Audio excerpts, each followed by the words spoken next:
जय सीताराम। अभी आपने इसके पहले पढ़ा नंदा भद्रा जया रिक्त, नंदा च भद्रा च जया च रिक्ता पूर्णेति इत्यादि 5 प्रकार की तिथियां होती हैं। उसमें भी हमने चार्ट बना दिया था, इधर भी बना दिया है। नंदा भद्रा जया रिक्ता पूर्णा।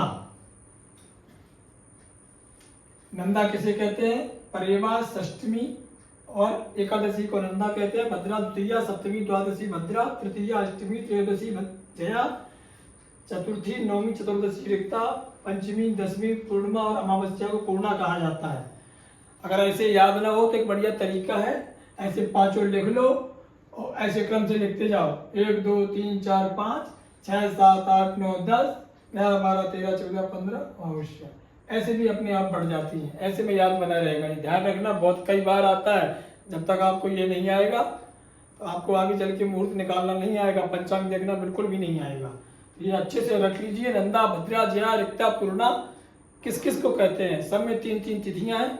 कौन तिथि किस में आती है? एक बात ये तो आपको पढ़ा ही दिया गया, पिछली बार भी पढ़ा दिया गया है।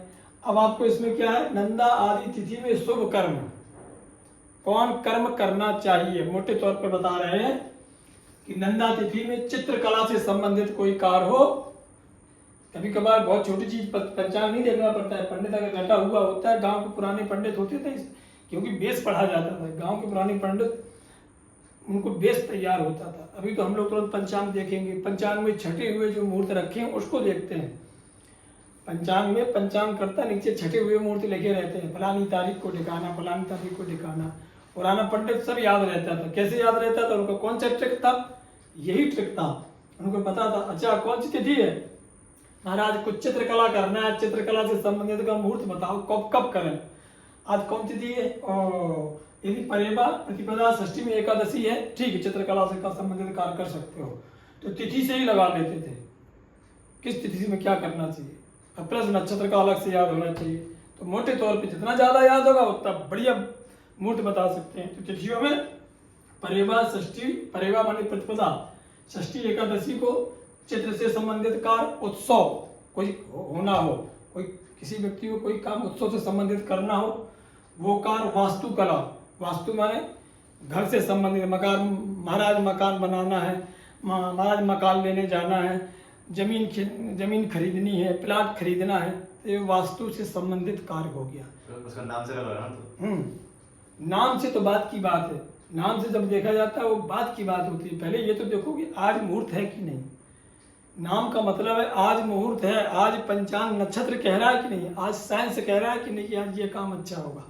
इसके बाद फिर ये देखना है कि मैं ये कर सकता हूँ कि नहीं। मुहूर्त का मतलब इस समय सब कोई कुछ कर सकता है, वो मुहूर्त होता है पंचांग में। पंचांग में जो मुहूर्त लिखा रहता है वो किसी कलावती और रमावती के लिए नहीं होता अलग से, वो सबके लिए होता है। फिर कह देते हैं भाई हमारे नाम से भी देख लो। तो नाम से देखने का मतलब ये होता है कि तुम्हारे नाम से भी, तुम्हारी जो राशि है उस दिन चंद्रमा किस राशि में है, उस राशि से छठे आठवें 12वें ना हो, चौथे आठवें 12वें में ना हो, चौथे आठवें 12वें राशि से छठे आठवें 12वें में ना हो। ये बात की बात है, बाद में पढ़ाएंगे। अभी तो फिलहाल बहुत छोटी चीज़ है, छोटी छोटी ट्रिकें हैं, वो याद करो कि नंदा तिथि में चित्र, उत्सव, वास्तु से संबंधित तंत्र मंत्र इत्यादि सिद्धि करना हो, तो वो भी जो है या प्रयोग करना हो तंत्र का, तो नंदा तिथि में करें। भद्रा तिथि में विवाह, भूषण, गहने गहने बनवाना हो, साड़ी वगैरह लेना हो, महाराज बताओ मैं साड़ी लेने जा रहे हैं, गहना लेने जा रहे हैं, ठीक नक्षत्र है कि नहीं, खोना जाए। तो आजकल तो वैसे भैया सोना बहुत महंगा है, बहुत महंगा है। तो अब तो लगता है कि अब तो बिना मुहूर्त के काम चलेगा नहीं, क्योंकि मुहूर्त से लेने जाएंगे तो खोएगा नहीं। और शकट मतलब गाड़ी, पहले बैलगाड़ी चलते थे, वाहन, बैलगाड़ी बनाने का, जब विश्वकर्मा लोग, लोहार लोग बनाते थे, गाड़ी बनाने का, पहिया बनाने का, गाड़ी पहले बनती थी, महीने बनती रहती थी गाड़ी। हम तो छोटे में थे, हम तो किसान के पुत्र हैं, तो हम तो उसमें शामिल हुए बनाने में भी और चलाने में। हम तो खूब सकट चलाई है हमने बैलगाड़ी। तो सकट अथवा आज के समय में वाहन, तो सकट से संबंधित कोई कर्म करना हो तो भद्रा तिथि, द्वितीया सप्तमी द्वादशी, यात्रा करना हो तो भद्रा तिथि, और कोई पौष्टिक कर्म करना हो, मतलब तंदुरुस्त होने के लिए, स्वस्थ होने के लिए, पौष्टिक कर्म माने स्वस्थ होने से संबंधित कोई कर्म करना हो उसे पौष्टिक कर्म कहते हैं। जया में तृतीया, अष्टमी, त्रयोदशी, संग्राम। पहले लोग पंडितों से पूछ के जाते थे, महाराज युद्ध लड़ने जा रहे हैं, कैसा है मुहूर्त बताओ। एक बढ़िया हम आपको चलो बाद में बताएंगे। एक हमारे फूफा जी थे, अपने गांव में रहते, सगे फूफा। तो दो वर्ग लड़ने जा रहे थे। एक वर्ग ने पूछा जाओ इस समय जाओ तुम जीत होगी। उसकी जीत हुई, दूसरे पक्ष को पता पड़ा, वो इतना विवाद हुआ कि हमारे सगे फूफा जी को उस गांव को छोड़ के जाना पड़ा। तो संग्राम में पहले मुहूर्त पूछ के जाते थे। लड़ाई बल उपयोगी संबंधी कर्म, निर्माण कार्य, मकान बनाने बनाने से संबंधित कोई कार्य निर्माण करना है, मिस्त्रीगिरी करना है, जिसमें कुछ निर्मित किया जा सके, कृत्रिम कर्म किया जा सके, उसको निर्माण कार्य कहते हैं। रिक्ता तिथि, चतुर्थी, नवमी, चतुर्दशी, बैर, शत्रुता से संबंधित कोई कार्य, वध, किसी को मारना हो, घात, किसी को घात लगाना, उसका बिगाड़ना हो, घात माने उसका बिगाड़ना हो। अग्नि शास्त्र से संबंधित कोई कर्म, अग्नि शास्त्र माने होटल है, भोजन पाक इत्यादि, अग्नि शास्त्र से संबंधित जो भी कर्म है वो पूर्णिमा तिथि में, पंचमी, दशमी, पूर्णिमा और अमावस्या को पूर्णा तिथि कहते हैं, इनका नाम पूर्णा है। मांगलिक कर्म करने के लिए अच्छी होती है।